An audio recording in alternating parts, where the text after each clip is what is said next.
Thank you, Chairman, and welcome to all of you. As has been said in my introduction, there you go, that's me standing in a sorghum crop. For those of you from Esperance will probably recognise it, many of you won't.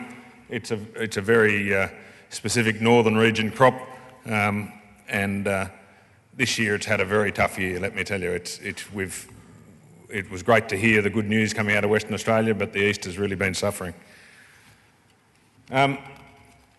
So I'm a family farmer, and I firmly believe that the future of agriculture is still with family farms. We're going through the constant change that's required by family farms, and I have a 20-year-old son who's having a 12-month BNS up at Katherine on a cattle station, but hopefully sooner or later he's going to come home and do some work. North Star is right at the top of New South Wales, and I live just on the western side of the Newell Highway, and in 1974 when my father passed away, the sages put their hands on my shoulder and said, "You'll never grow wheat west of the Newell Highway. You're wasting your time, move east, young man." Now we're growing wheat 250 kilometres west of the Newell Highway, and that's solely due to farming systems improvements and to R&D. I understand the same thing's happening in the west with the wheat belt moving east, and that's creating new opportunities and new problems. I have a farm and we have a grains industry because of R&D and because of the hard work of our growers and because of innovation that we've imported and developed ourselves. But it's created new challenges. In a lot of our country, which was very naturally fertile, that fertility is running down, and we need now to spend a lot of time managing the fertility of our farms, not just the production ability. That involves rotations that we've never really had to consider before. It involves reducing costs. It involves introducing synthetic fertilisers, etc. In the marginal country, it's all about managing soil moisture, where we come from. And we grow crops on moisture that might be 6 or 8 months old because we have the soils to store it. But the point is, it's created, the expansion of the grains belt has created new opportunities and required new solutions. It also means that when we hear about total productivity, we need to consider where we're growing the grain. The productivity of the 1974 grains belt has improved out of sight. If we talk about New South Wales statewide or Queensland statewide, where it's probably even been more exacerbated, then you've got to consider the fact that we're now growing wheat in much more marginal country, and the fact that we're growing it there at all is pretty remarkable. So research and development is delivering, and it's delivering critical change and critical opportunity and critical profitability. We've spent an awful lot of time concentrating on productivity over the last 20 years. A lot of the low-hanging fruit has been picked. A lot of the opportunities for substantial increase have been realised, and now we've got to start looking at how we make our systems more profitable as well as more productive.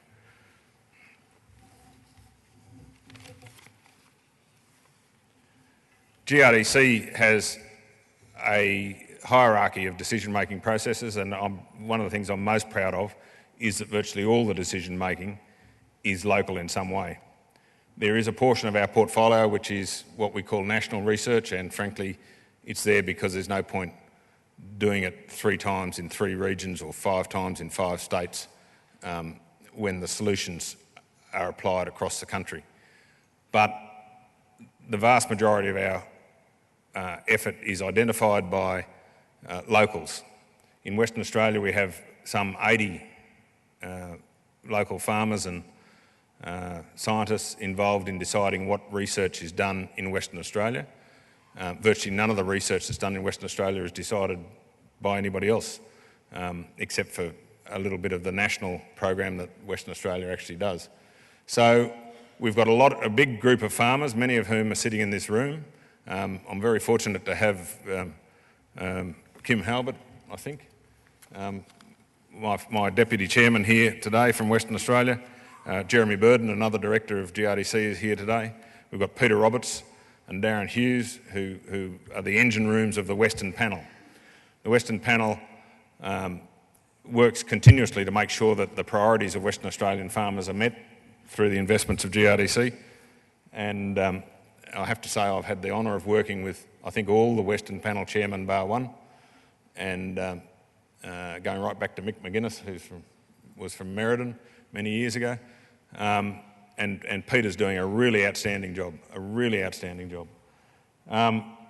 You can see we're constantly identifying new priorities. At the moment, we're putting in a very big effort into frost and trying to solve that limiting factor that we've got in grain production in Western Australia. So we've got 70 in the RCSN's Regional Cropping Solution Network. We've got about 70 local farmers deciding on a very local scale what research needs to be done.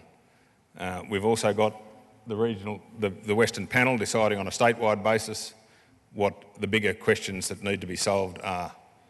I just asked Peter a while ago, is the Western Panel well enough funded to fund all the quality research that you can identify? And he said that he's got enough money to do all the stuff that stacks up when you want to run a ruler across it in terms of value for money. And at the end of the day, that's his critical role, is to make sure that you guys, the farmers in Western Australia, are getting value for money for their investment.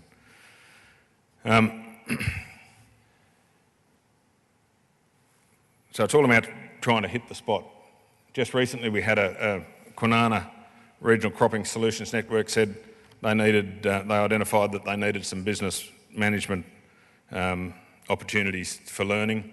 The Western Panel and the Regional Cropping Solution Group organised a meeting at Merredin to have some experts speak to them. We thought we'd get about 100 there. I think there was 180 turned up and unlocked a huge pent-up demand for a local issue to be solved.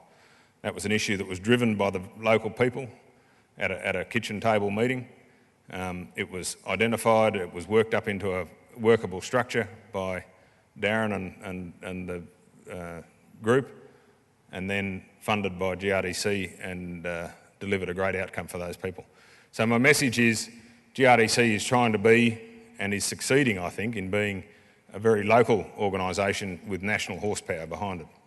And I think one of the ways that we can offer our best value is by making sure that we extract value from scale while keeping the solutions and the priorities identified at a very local level.